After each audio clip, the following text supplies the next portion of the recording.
오늘 주님께서 가르쳐 주신 이 선한 사마리아인의 비유에는 곰곰이 묵상을 보면 세 종류의 사람이 등장합니다. 첫 번째는 강도죠. 강도가 누굴까요? 남의 것 제 것 분간 못하고 그냥 완력이 됐든 아니면 머리, 지혜, 지식이 됐든 혹은 권력이 됐든 간에 남의 것 제 것으로 빼앗아 가지는 사람, 이 강도죠. 강도.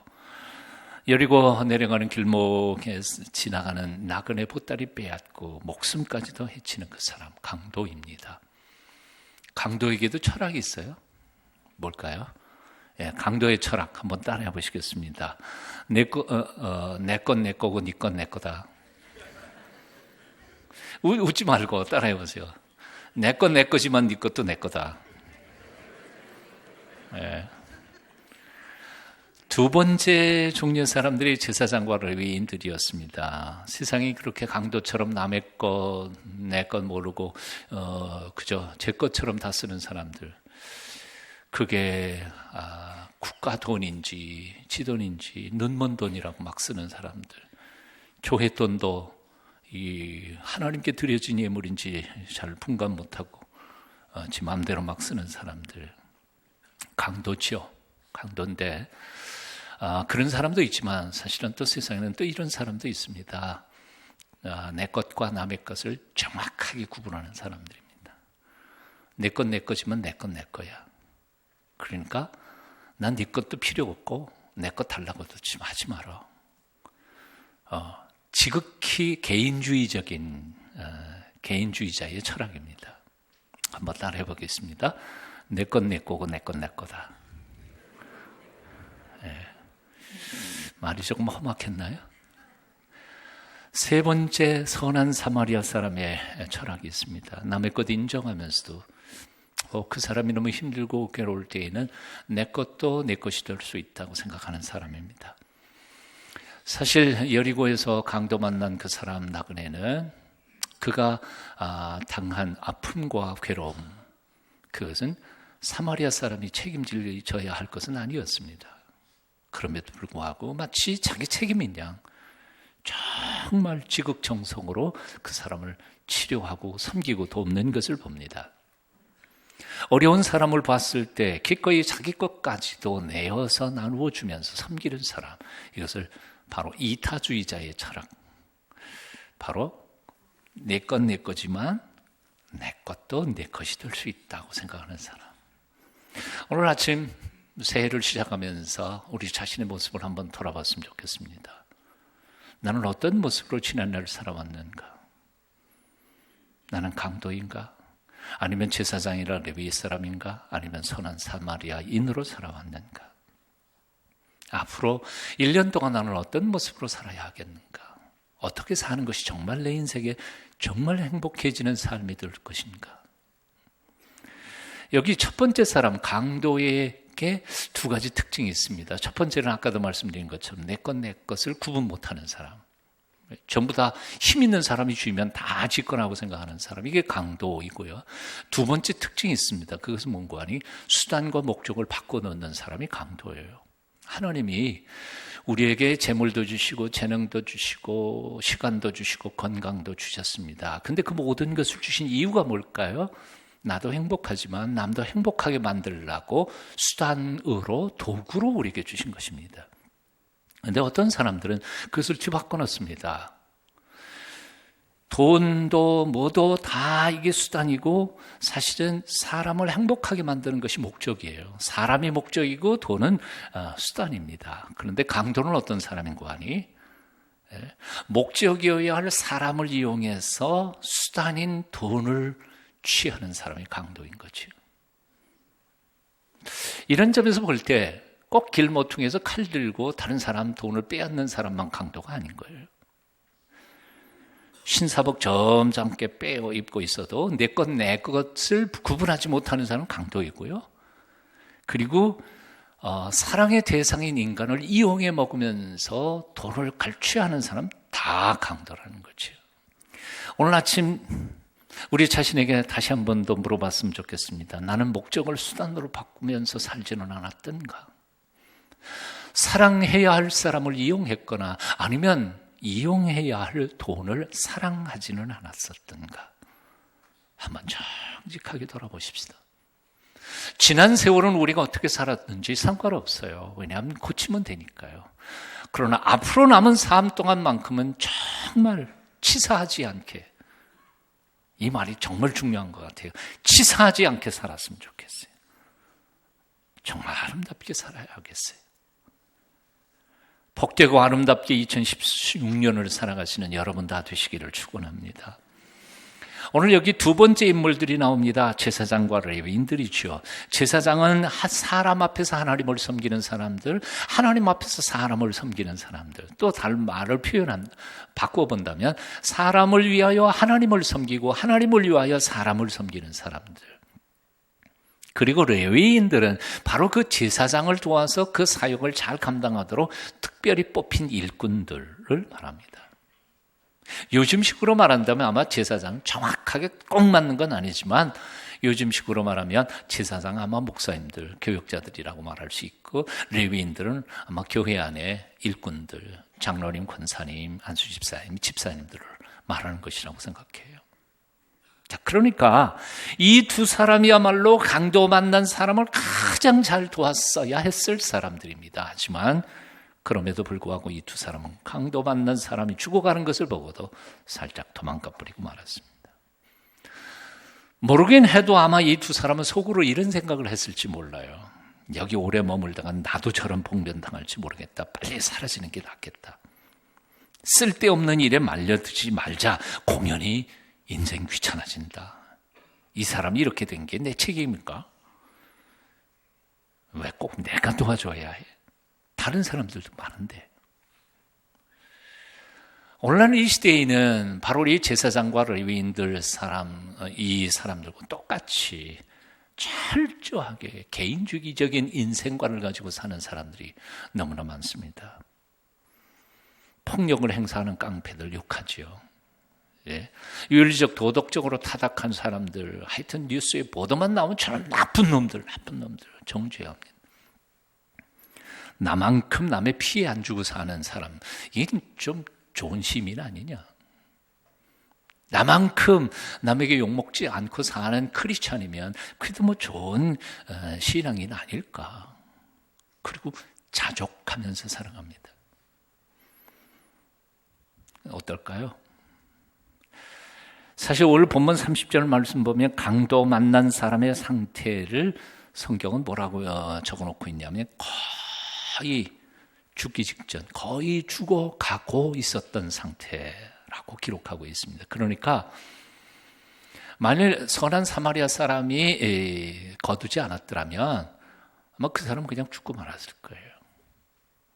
그렇다면 칼 들고 그 사람을 찔러서 강탈한 강도나 다 죽어가는 사람을 내버려 두고 가서 죽게 만든 사람이나 뭐 비슷한 거 아니에요? 책임이 없는 게 아니라고요. 이것은 마치 맹자의 표현을 빌리면 50보 소백보, 50보 백보라는 말입니다. 맹자라고 하는 책에 보면 양해왕 편에 이런 얘기가 나오죠. 이제 맹자가 주유천하하다가 양해왕이 다스리는 그 나라를 찾아갑니다. 그때 당시에는 좋은 책사들이 있으면 나라를 부강하게 하는 지혜들을 얻어서 왕이 굉장히 좋으니까 이 양해왕이 버선발로 내려와가지고 맹자를 맞아드립니다. 아이고, 우리나라에 이 맹선생님이 오시니까 우리나라 경사입니다. 이제부터 우리나라가 부강한 막강한 나라가 되겠습니다. 그리고 환영을 하죠. 모셔드립니다. 그리고 한 가지 질문을 하죠. 그런데 맹선생님, 우리 주변 국가애들 가만히 왕들 통치하는 거 보면 폭군에다가 뭐 착취하고 뭐 그러는데 나는 그런 일 없거든요. 난 정말 백성을 사랑하는데 왜 다른 나라보다 우리나라가 이렇게 부강하지 못한지 모르겠다고. 그때 맹자가 비유를 두죠. 전쟁터에서 전쟁이 났습니다. 전황이 불리해지자 다 병사들이 도망갑니다.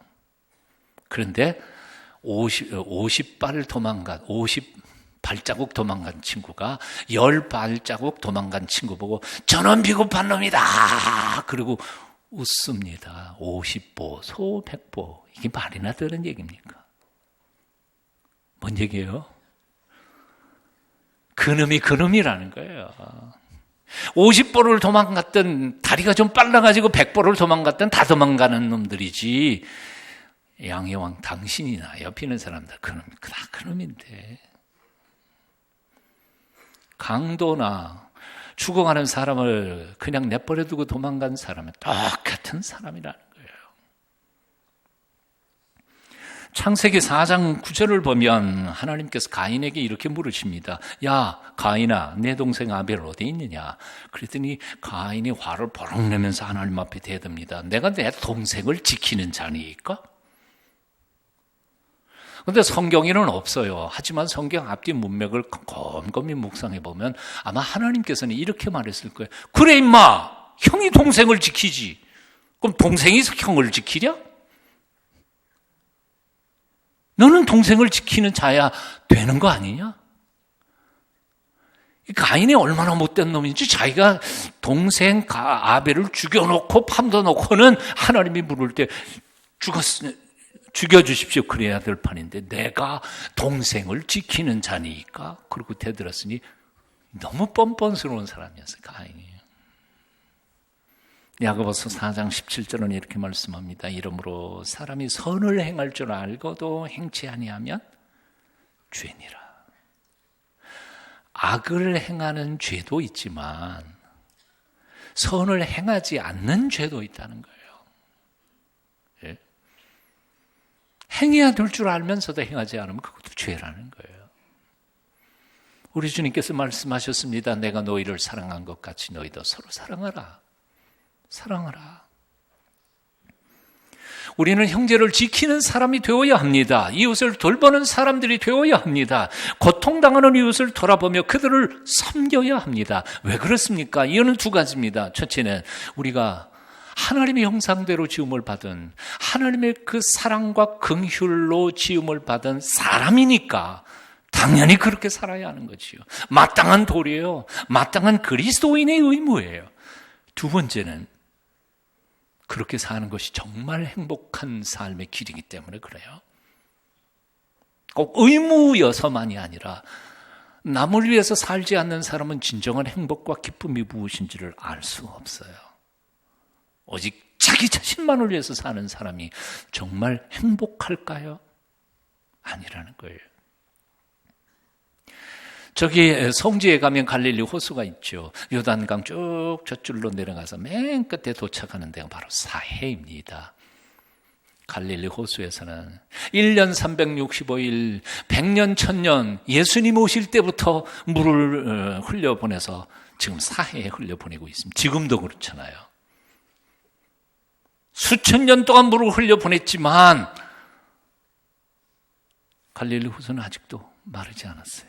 그런데 사해는 수천 년 동안 받았는데 받고 남에게 주지 않으니까 염도가 높아서 사해만 들어가면 그야말로 죽을 사자, 바다의 자, Death Sea, 죽음의 바다가 됩니다.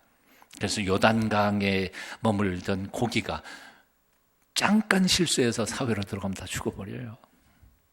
그런데 갈릴리는요, 지금도 맑고 깨끗하고 수많은 각종 물고기가 풍성한 생명의 바다가 되어 있는 것이죠. 그래서 성경은 뭐라고 가르쳐주는 거 아니?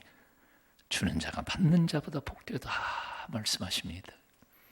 야고보서 1장 26절은 말씀합니다. 하나님 아버지 앞에서 정결하고 더러움이 없는 경건은 곧 고아와 과부를 그 환난 중에서 돌아보고 또 자기를 지켜 세속에 물들지 아니하는 이것이니라.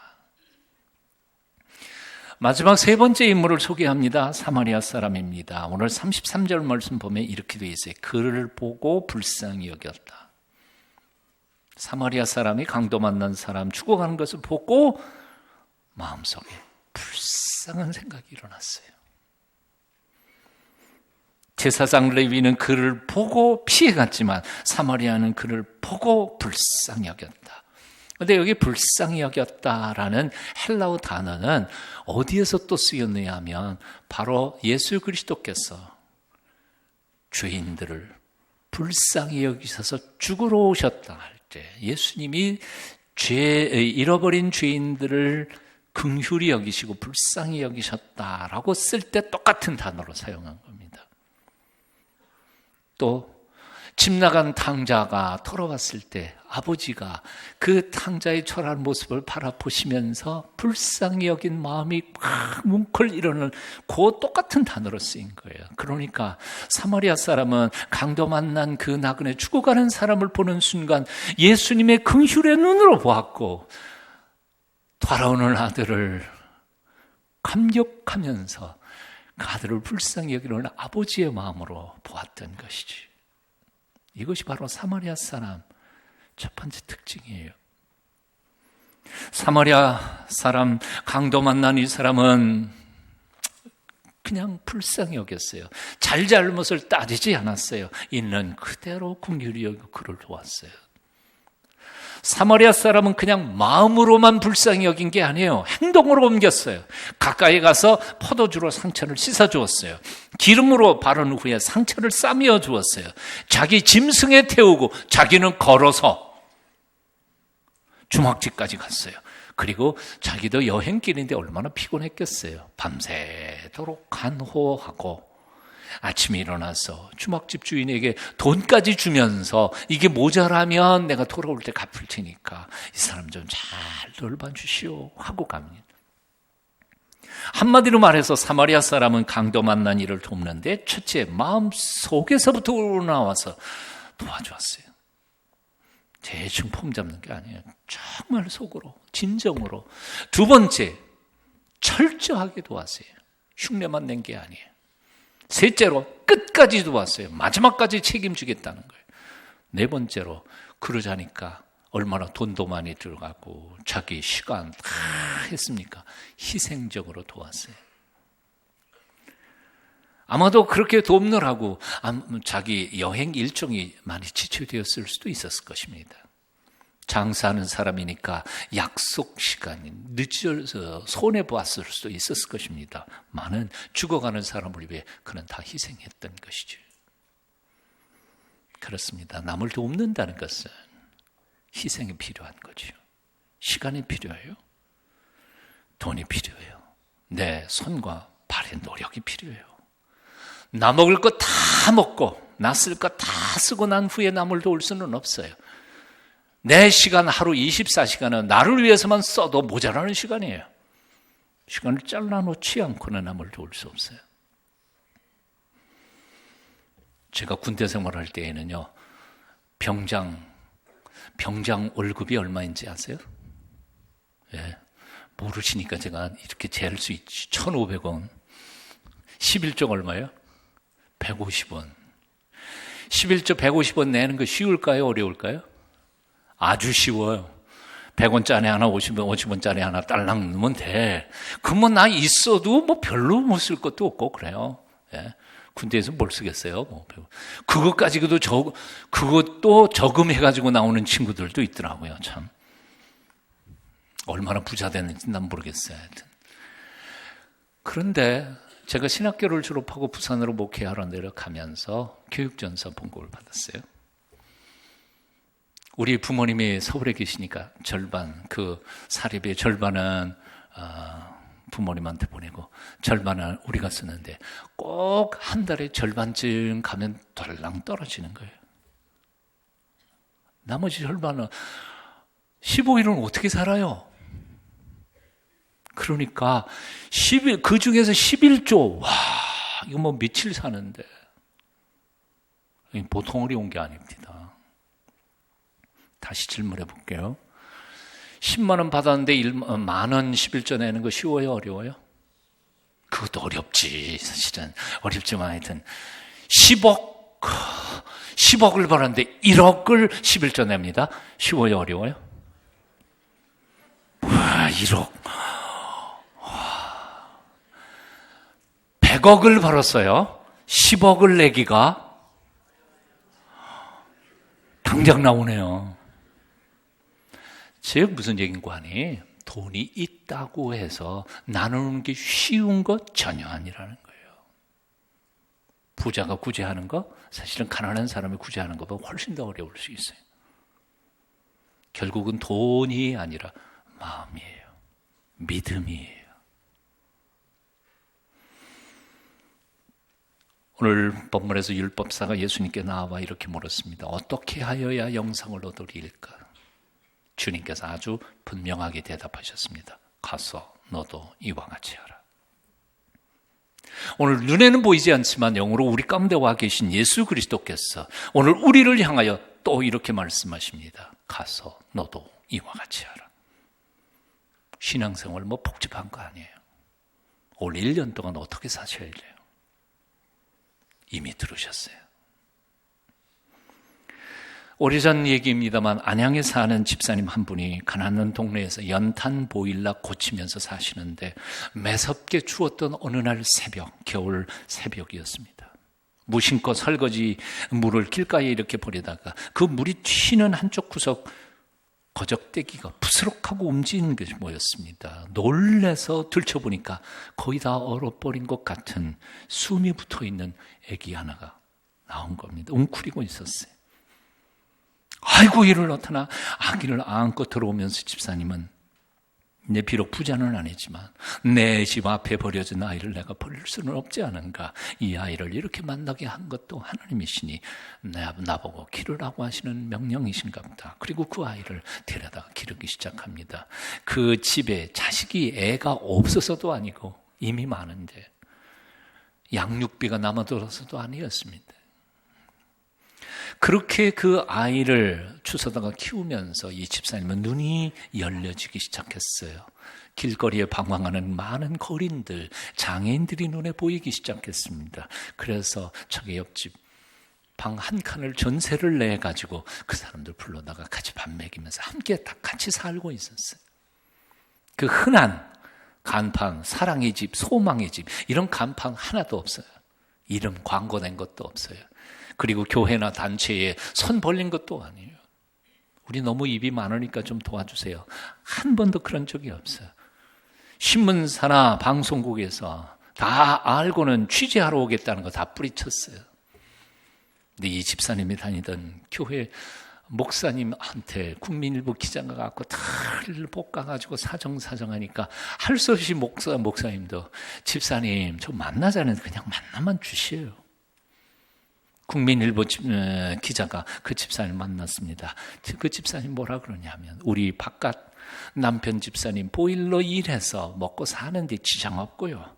그저 밥 조금 김치 조금 더 하면 되는데 뭘 대단한 일 한 것처럼 말하지 마세요. 이름 나는 것도 싫고 사진 나는 것도 싫고 도움도 필요 없습니다. 우리 살아가는데 걱정 하나도 없으니까 제발 그냥 가세요. 사진도 못 찍고 쫓겨난. 어떤 사람들이 생각하는 것처럼 세상이 모두 도둑놈들만 있는 건 아니란 말이에요. 많은 정치인들, 사회 지도자들이 후한무치한 죄악을 저질러 대는 이 순간에도 잘 곁을 돌아보면 아직도 조용히 아름다운 일, 따뜻한 마음으로 옆에 있는 사람들을 행복하게 만들며 살아가는 참 아름다운 사람들이 우리 곁에는 있습니다. 선한 사마리아인이 많은 세상, 아름다운 세상 믿으세요? 우리 교회 표 기억하시잖아요. 하나님을 기쁘시게, 사람을 행복하게, 세상을 아름답게, 세상 아름답게 만들어가는 방법 뭐 그렇게 어렵지 않아요. 그저 나 할 수 있는 만큼 나보다 더 형편이 어려운 사람 곁에서 도우면서 함께 행복하게 살아갈 때 하나님은 기뻐하시고 나 때문에 누군가 한두 사람은 행복해질 것이고 그럼 세상 한쪽 구석은 조금이라도 따뜻하고 밝아지는 줄로 믿습니다. 내 욕심 조금 줄이고 주위를 돌아보며 나보다 더 힘든 이들을 부축하고 함께 가는 치사하지 않은 아름다운 인생 사시는 여러분 다 되시기를 축원합니다.